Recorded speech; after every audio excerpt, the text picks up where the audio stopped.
Shalom, bien-aimés, paix, grâce de la part de notre Seigneur Jésus-Christ vous soit multiplié. Une fois de plus, merci à ces nouveaux numéros consacrés sur l'enseignement, sur les enseignements, voudrais-je dire, d'adoration tout comme de la louange. Nous sommes dans notre troisième partie sur comprendre la louange. Waouh, c'est vraiment un thème là vraiment très riche. Allez, prions d'abord avant de commencer notre programme. Seigneur, nous recommandons ces instants entre tes saintes mains, conduits par le Saint-Esprit. Nous avons besoin de toi, Seigneur Dieu. Il n'y a personne qui a jamais parlé comme toi. Personne ne peut enseigner mieux que toi.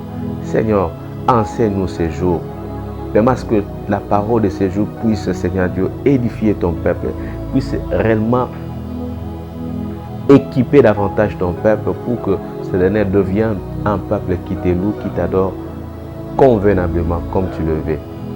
Que la gloire et l'honneur te soient rendus dès maintenant à jamais. Au nom de Jésus-Christ. Amen. Merci pour de suivre nos enseignements dans notre chaîne YouTube sur la louange, tout comme c'est l'adoration. Continuez à vous abonner et soyez fidèles, partagez ces messages pour bénir d'autres personnes, de même manière que Dieu est en train de vous bénir au travers de nos émissions sur les enseignements. Merci. La fois dernière, nous avons épinglé un tas de choses sur comprendre la louange. Nous avons dit la fois dernière, dans notre deuxième partie, comprendre la louange, nous avons dit la louange mûrit notre foi. À chaque fois que nous sommes en train de louer le Seigneur, nous sommes en train de mûrir notre foi. C'est une manière de faire confiance en Dieu. Pour dire que je ne veux pas m'inquiéter, je ne veux pas développer des soucis.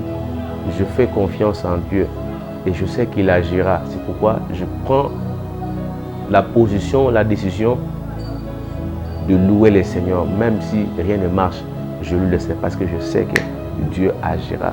Et nous avions, voudrais-je dire, donné un texte de Genèse 29, là où il s'agit de Léa, la femme de Jacob. La Bible dit ceci, que Léa n'était pas aimée de son mari.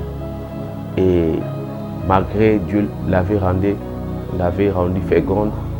Et chaque fois qu'il donnait naissance, il donnait les noms significatifs. Et les trois enfants, il avait donné un nom, chacun de ses enfants, le nom vraiment significatif. Ruben, Lévi, Siméon. Et le quatrième nom, la quatrième naissance avec son quatrième fils, il s'est dit non, cette fois-ci je louerai l'Éternel. Pour dire que Seigneur, je ne peux me plaindre, pour dire que tu as vu mon humiliation, cette fois-ci mon mari s'attachera à moi, et ainsi de suite. Mais cette fois-ci, je prends la résolution de glorifier le Seigneur. Et avec cette décision-là, bien-aimé, Judas, qui veut dire tout simplement louer l'Éternel, je louerai l'Éternel. Et par la suite des temps, c'était Jésus est né aussi dans cette lignée de la tribu de Judas, à cause de la décision qu'il avait prise de faire quoi? De louer le Seigneur. Alors aujourd'hui, nous allons continuer toujours dans la même fil d'idée sur comprendre la louange dans notre troisième partie. Nous dirons ceci que la louange, les louanges, voudrais-je dire, les louanges des dieux qui sont chantés avec révélation déclenchent l'intervention divine. Je réponds, les louanges des dieux qui sont chantés avec révélation déclenchent l'intervention divine.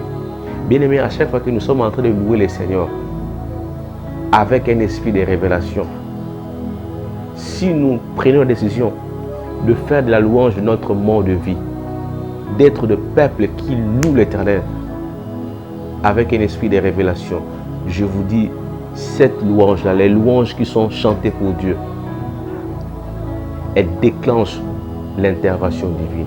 Dieu sera obligé de descendre et d'opérer des miracles. Si nous lisons dans le Nouveau Testament, plus précisément dans le livre des Actes des Apôtres, les Actes des Apôtres chapitre 16, les Actes des Apôtres chapitre 16, à partir du verset 25 à 36, nous allons comprendre que Paul et Silas, ils étaient dans la prison, enfermés. Ils étaient enfermés à cause de l'évangile, à cause de l'évangile. Le Bible dit ceci, pendant qu'il faisait minuit, au milieu de la nuit, ils ont commencé à faire quoi? À chanter les louanges de Dieu. De telle enseigne que, il avait dit ceci que il y a eu un grand tremblement de terre, en sorte que le fondement de la prison furent ébranlés. Et même instant, les portes de prison s'ouvrirent parce qu'ils ont pris la résolution, ils ont compris. Lorsque nous chantons le louange de Dieu, ça peut opérer un miracle. Lorsque nous chantons le louange de Dieu, ça peut déclencher l'intervention divine à notre faveur. Bien-aimé, je t'invite ces jours à développer une vie de louange. Tu as beaucoup pris ton temps dans le plainte, dans le devoir, dans les soucis. Est-ce que cela a apporté quelque chose? Est-ce que cela a changé ta situation? Est-ce que ça a apporté une solution? Non, non, non.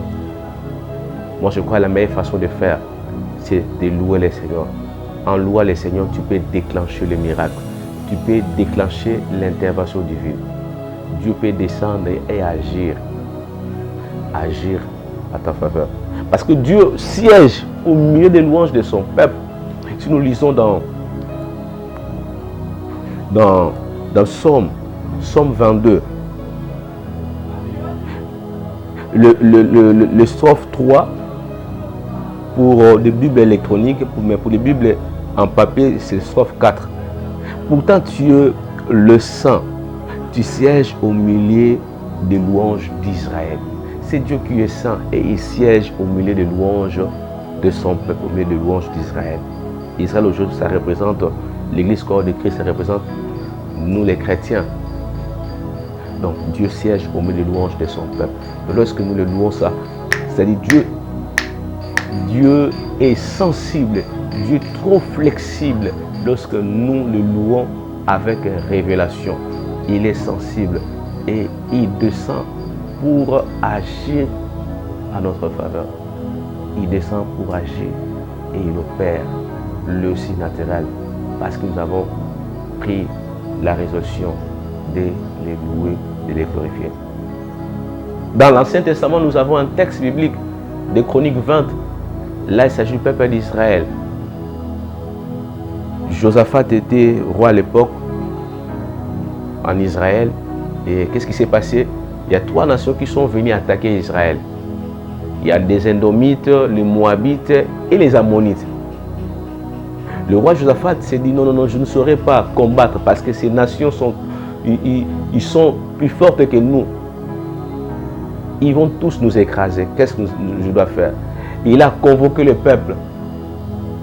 Il a convoqué une réunion solennelle. Il a demandé au peuple si nous pouvons prier. Ils ont pris le temps de prier. Pendant qu'ils priaient, le Seigneur a donné une révélation. Lorsque vous serez dans le champ de bataille, placez tout simplement les adorateurs. Pendant qu'ils seront en train de louer le Seigneur, pendant qu'ils seront en train de glorifier Dieu. Et vous verrez ce que le Seigneur fera. Et ils ont respecté l'instruction de la part du Seigneur. Et lorsqu'ils sont arrivés au champ de bataille, ils ont placé le chant des adorateurs. Ils ont commencé à louer le Seigneur. Et le Seigneur a sémé une pagaille dans le cœur de l'ennemi. Une confusion, de telle sorte que les Ammonites et les Moabites se sont ligués comme un seul peuple. Ils ont exterminé les Édomites. Et quand ils ont fini d'exterminer, de tuer les Édomites, les Moabites et les Ammonites, ils ont commencé aussi à s'entretuer. C'est comme ça que la bataille a pris fin. Israël n'a pas combattu. Rien qu'avec la louange, le Seigneur a opéré le miracle, l'intervention divine. Le Seigneur a agi et son peuple était sorti vainqueur parce qu'ils ont exercé cette activité éternelle, la louange. À ce moment-là, la louange était comme étant une arme offensive et défensive. Allez, la dernière chose avant de chuter, nous dirons ceci. La louange nous emmène aussi dans une dimension prophétique. Donc lorsque nous sommes en train de louer le Seigneur, nous devenons de façon automatique prophétique. La personne qui loue le Seigneur devient prophétique. Il dit des choses, parfois lui-même ne réalise pas ce qu'il dit. Des choses qui sont comme des prédictions qui vont s'accomplir dans l'avenir. Je donne un exemple même dans le long de texte que je vous ai donné tout à l'heure, le texte le psaume 22. Là, il s'agit de David. Quand vous lisez ce texte, en fait, c'est un texte à une dimension aussi messianique. Il dit des choses même pour ce que Christ devait subir lors de la crucifixion. Il dit, mes os sont desséchés, ainsi de suite. Donc tout ça parce qu'il était en train de louer le Seigneur. Et en louant le Seigneur l'a mis dans une dimension prophétique.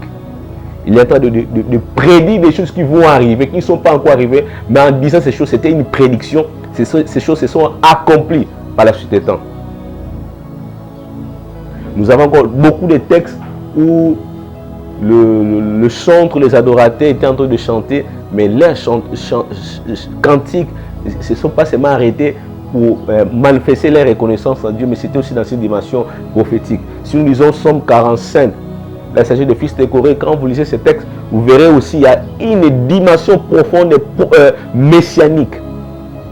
Psaume 91, il y a beaucoup de textes, un tas de textes, surtout avec le psaume, hormis les autres textes prophétiques. Vous verrez, il y a cette dimension prophétique. Donc, lorsque nous sommes en train de louer le Seigneur nous fait grâce d'arriver dans cette dimension prophétique. Nous serons en train de proclamer, de dire des choses qui vont s'accomplir. Comme je dis dans la séance passée, même tout au début, je fais un petit rappel, une petite récapitulation avec Léa. Léa a pris la résolution de louer le Seigneur. Il dit, Judas, cette fois je louerai l'Éternel, je veux louer le Seigneur.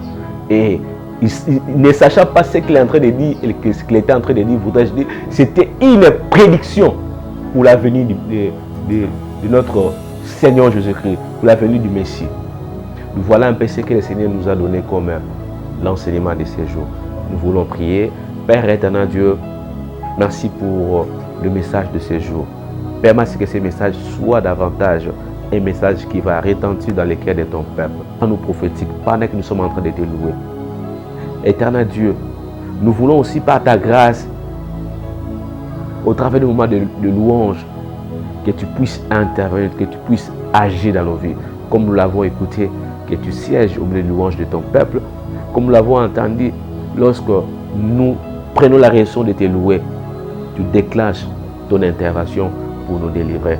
Permets que mon frère, ma soeur, qui a pris la résolution de te louer, puisse vivre, expérimenter ton intervention dans sa vie, dans le nom de Jésus-Christ.